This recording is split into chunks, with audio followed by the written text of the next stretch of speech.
کیا کھیل بنا رکھا؟ اور تم نہ یہی بجائے پیر بدلتے رہے، طبیعتیں نہیں بدلی.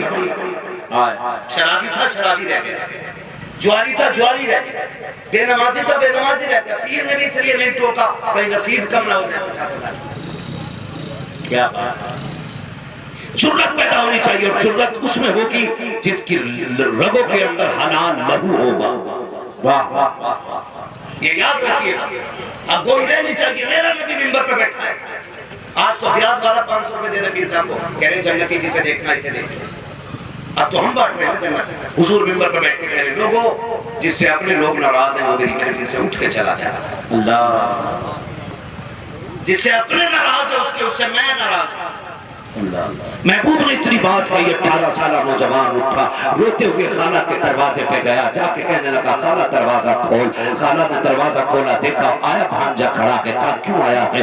کہا میں تجھے راضی کرنے کے لیے آیا ہوں. کہا کل تک تو میرا نام نہیں لینا چاہتا تھا، آج کیسے آ گیا؟ کہا آج میرے محبوب نے اعلان کر دیا ہے جس سے اس کے اپنے ناراض ہیں وہ میری محفل سے اٹھ کے چلا جائے. کہا جسے مصطفیٰ اٹھا دے پھر اس کا ٹھکانہ کہاں رہتا ہے؟ خالہ معافی دے دے، آج راضی ہو جا. اس نے کہا کس کی بات کرتا ہے؟ کہا جس کے تو نام سے بھی چڑھتی ہے. میں اسی محبوب کی بات کر رہا ہوں. آج یہ اسی نے اعلان کیا کہ جس سے اس کے اپنے ناراض ہیں وہ میری محفل سے اٹھ کے چلا جائے. خالہ نے اتنا سنا، بھانجے کا ہاتھ پکڑ کے کہتی چل یہ سودا یہاں نہیں ہوگا، اب یہ سودا تیرے محبوب کے قدموں میں چل کے ہوگا. کہا کہنا کیا چاہتی ہے؟ کہ اپنے محبوب کی چوکھٹ پہ مجھے بھی لے کے چل. جب خالہ بھانجے آئے ہیں میرے نبی نے دروازے پہ کھڑے دیکھا ہے، اشارہ فرما کے کہتے کیسے آنا ہوا ہے؟ خالہ نے اشارہ کیا، محبوب ذرا اٹھ کے تو آئیے صحیح. آج اگر کمزور پیر مرید آ جاتا ہے تو دروازے کے کھڑے دربان دھکا دے دیتے ہیں. حضور ابھی آرام میں ہے، ابھی ملاقات نہیں ہو سکتی ہے. سلام کرو کائنات کے سب سے بڑے پیر کو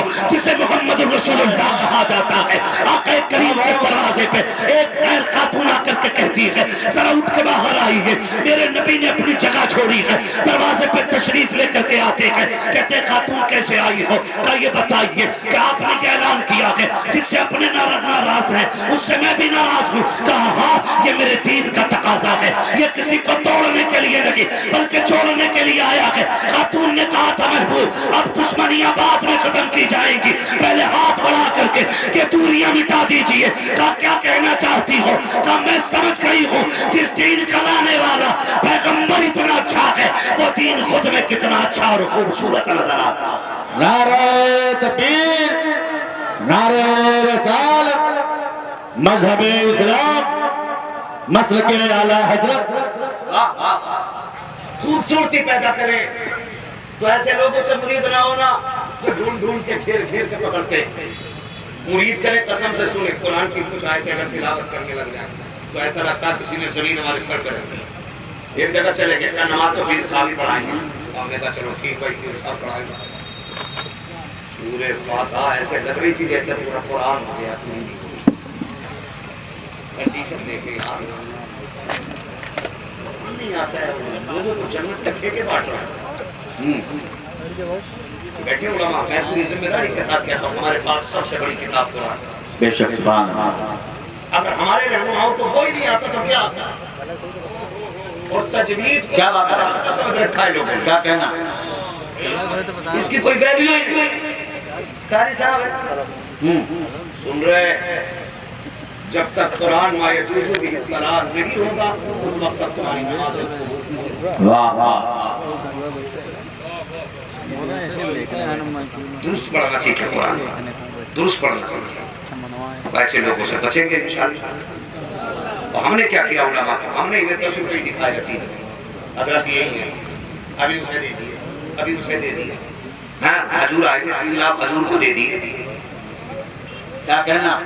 جو صبح میں ناشتہ دے رہے ہیں، 2 ٹائم کھانا بچوں کو دے رہے ہیں، اس کے علاوہ دوائیوں کا پورا انتظام ہے، اس کے علاوہ رہائش کا پورا انتظام ہے، لائٹ ہے، پانی ہے، بچوں کے نماز پڑھنے کے لیے پنکھے ہیں، چٹائیاں ہیں، سارے انتظامات یہ کرتے ہیں. اور ان کے لیے 10 روپے.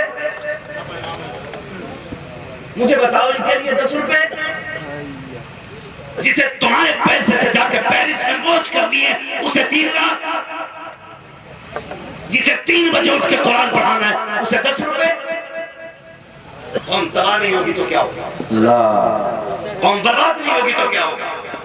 یہی وجہ ہے ہم نے رشتے مدرسے اور مدرسے والوں سے توڑے ہیں. ہماری قوم جائز سمجھ کر لی گئی ہے۔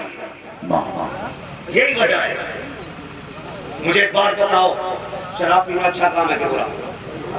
سارے بولے کوئی بندہ ایسا تو نہیں جو اسے اچھا سمجھتا ہو؟ کیا یہ اچھا لگے گا قیامت میں جب اس جرم کی بنیاد میں تمہارا باپ کا نام لے کر کے تمہیں آواز دی جائے گی اور تمہارے گناہ کی بنیاد میں شرمندگی تمہارے باپ کو ڈالنی پڑے گی؟ اللہ،